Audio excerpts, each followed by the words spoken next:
નમસ્કાર મિત્રો, સ્વાગત છે તમામ દોસ્તોનું હસમુખ MCS વાલે યુટ્યુબ ચેનલની અંદર. દોસ્તો, વાત કરીશું આજે આપણે નવા બજેટની અંદર રાશન કાર્ડ ધારકો માટે શું ઉપયોગી થવાનું છે, શું ફાયદો થવાનો છે આ વર્ષની અંદર, તેની માહિતી મેળવવાના છે. પહેલા ખાસ કરીને નવા દોસ્તો ચેનલમાં જોડાણા હોય તો એક વખત દોસ્તો લાઈક કરી દેજો, ચેનલને સબસ્ક્રાઇબ કરી દેજો.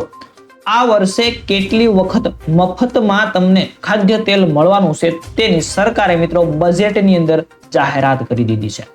રાશન કાર્ડ ધારકોને આ વર્ષમાં આટલી વખત મળશે મફતમાં ખાદ્ય તેલ. સસ્તા અનાજ માટે બજેટમાં શું થઈ ઘોષણા, તેની દોસ્તો આપણે વાત કરીશું. ગુજરાતની અંદર બજેટ 2025-26માં નાણાં મંત્રી કનુભાઈ દેસાઈએ ગરીબ અને મધ્યમ વર્ગના રાશન કાર્ડ ધારકોને પોષણયુક્ત ભોજન મળી રહે તેના માટે બજેટમાં મોટી ઘોષણા કરી છે. શું છે તેની આપણે વિગતવાર ચર્ચા કરીશું. દોસ્તો, ખાદ્ય તેલ તમને આ વર્ષની અંદર કેટલી વખત મફતમાં મળવાનું છે તેનું બજેટની અંદર જાહેરાત કરી દેવામાં આવે છે. બજેટની અંદર મોટી ઘોષણા કરી દેવામાં આવે છે. આપણા નાણાં મંત્રી કનુભાઈ દેસાઈએ ગરીબ અને મધ્યમ વર્ગના લોકો છે તેમને રાશન કાર્ડની અંદર પોષણયુક્ત ભોજન મળી રહે એટલા માટે તેમને ઘોષણા કરી છે. ગુજરાત બજેટની અંદાજપત્રમાં 2025-26માં અન્ન નાગરિક પુરવઠા અને ગ્રાહકોની બાબતોનો વિભાગ માટે કુલ ₹2712 કરોડની જોગવાઈ કરવામાં આવી છે. મિત્રો, કેટલી તો આ બજેટ જાહેર થયું ગઈકાલે, એના અંદર ખાસ કરીને નાગરિકો માટે ખૂબ જ ઉપયોગી થાય તેવા ₹2712 કરોડ જોગવાઈ સરકારે કરી છે. વાત કરીશું બજેટમાં રાશન કાર્ડ ધારકોને વર્ષની અંદર કેટલી વખત ખાદ્ય તેલ મફતમાં આપવા કરોડો રૂપિયા ફાળવવામાં આવ્યા. મફતની અંદર દોસ્તો આખા વર્ષની અંદર તમને 2 વખત તેલના પાઉચ છે તે એકદમ ફ્રીમાં આપવામાં આવશે.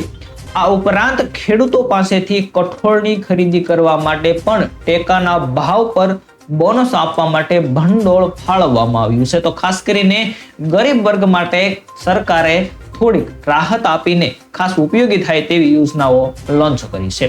પ્રધાનમંત્રી ગરીબ કલ્યાણ અન્ન યોજના વંચિત અને ગરીબ પરિવારો માટે સંજીવની સાબિત થઈ રહેલી જોવા મળી છે. ત્યાર પછી વાત કરીએ તો કે NFSA રેશન કાર્ડ ધારકોને પ્રોટીન યુક્ત પોષણક્ષમ આહાર પૂરો પાડવા તુવેર દાળ અને છણાના વિતરણ માટે ₹767 કરોડની જોગવાઈ કરવામાં આવી છે. મિત્રો, તમને જે તુવેર દાળ અને છણા મળે તે એકદમ સારા અને પોષણયુક્ત પ્રોટીનયુક્ત મળી રહે એટલા માટે સરકારે બજેટની અંદર ટોટલ ₹767 કરોડ જોગવાઈ કરવામાં આવી છે. તો મિત્રો, હવે તમને આવનારા સમયની અંદર પણ રાશન કાર્ડની અંદર તુવેર દાળ અને છણા છે તે એકદમ વ્યાજબી ભાવે મળી રહેશે. નેશનલ ફૂડ સિક્યોરિટી એક્ટ 2013 હેઠળ પાત્રતા ધરાવતા અંદાજે 75 લાખ કુટુંબોને અનાજ પૂરું પાડવા ₹675 કરોડની જોગવાઈ કરવામાં આવી છે. મિત્રો, ખાસ કરીને કેટલા તો કે 75 લાખ એટલા કુટુંબો છે જેમને અનાજ પૂરતું મળતું નથી. એટલા માટે સરકારે 675 કરોડ રૂપિયાની જોગવાઈ કરી છે અને આવનારા સમયની અંદર આ લોકો છે 75 લાખ જે ગરીબ કુટુંબો છે તેમને અનાજ એકદમ મફતમાં મળી રહેશે.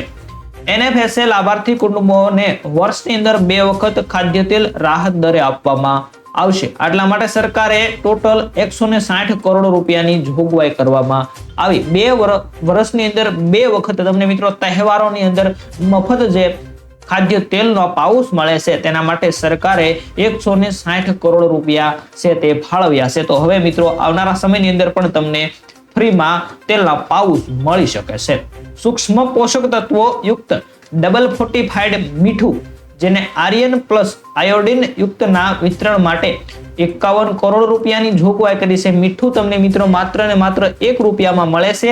આના માટે સરકાર 51 કરોડ રૂપિયાની જોગવાઈ કરી છે. 51 કરોડ રૂપિયા જે ખર્ચ કરશે સરકાર અને તમને ₹1 અંદર તમને એક છે તે થેલી પાઉચ આપશે મિત્રો, જે આપણને મીઠાનું મળે છે તે ફોર્ટિફાઈડ મીઠું.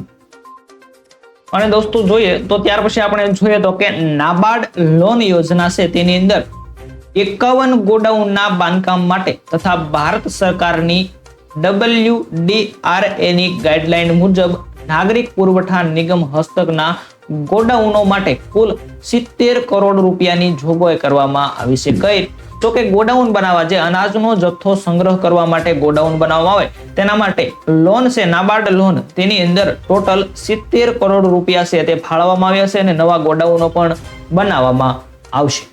અને દોસ્તો જોઈએ તો કે શ્રી અન્ન એટલે કે મિલેટના વપરાશને પ્રોત્સાહન આપવા માટે બાજરી, જુવાર તથા રાગીની ખરીદી ખેડૂતોને પોષણક્ષમ ભાવ મળી રહે તે હેતુથી ખેડૂતોને લઘુત્તમ ટેકાના ભાવ ઉપરાંત 300 રૂપિયા પ્રતિ ક્વિન્ટલે પ્રોત્સાહક બોનસ ચૂકવવા સરકારે 37 કરોડ રૂપિયાની જોગવાઈ કરી છે. તો મિત્રો ખાસ કરીને ઉપયોગી થાય તેવી આ તમામ ખેડૂતો મિત્રો માટે, જેમ કે બાજરી, જુવાર અને રાગીની જો તમે વેચાણ કરશો તો તેના પર તમને 300 રૂપિયા પ્રતિ ક્વિન્ટલે સરકાર છે તે બોનસ આપશે આવનારા સમયની અંદર, કેમ કે તેના અંદર ટોટલ 37 કરોડ રૂપિયાની જોગવાઈ સરકાર દ્વારા આ બજેટની અંદર કરી દેવામાં આવી છે.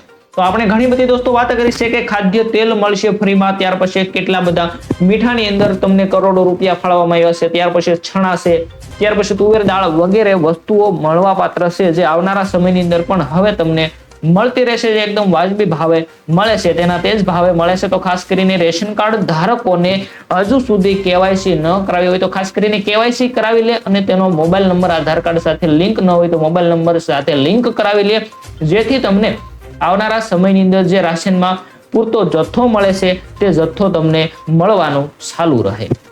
હજુ સુધી ઘણા લોકોએ કેવાયસી રાશન કાર્ડમાં કરાવ્યું નથી, તેમને એક વિનંતી છે દોસ્તો કે રેશન કાર્ડમાં કેવાયસી કરાવી નાખે, અન્યથા તમને જે જથ્થો છે મળે છે તેની અંદર કંઈક ને કંઈક પ્રોબ્લેમ ઉભા થઈ શકે છે. આવનારા સમયની અંદર ઓનલાઈન ફોર્મ ભરવાની અંદર પણ કોઈક યોજનાની અંદર તમે ફોર્મ ભરશો ત્યાં પણ તમારું રેશન કાર્ડ છે તે કામ અટકાવી શકે છે. આટલા માટે સરકાર વિનંતી કરે છે કે એક વખત કે ખાસ કરીને જે લોકોએ હજુ સુધી રેશન કાર્ડમાં કેવાયસી નથી કરાવ્યું તેમને કેવાયસી ફરજિયાત કરાવવાનું છે, અન્યથા તમને જથ્થો પણ મળવાનું બંધ થઈ શકે છે.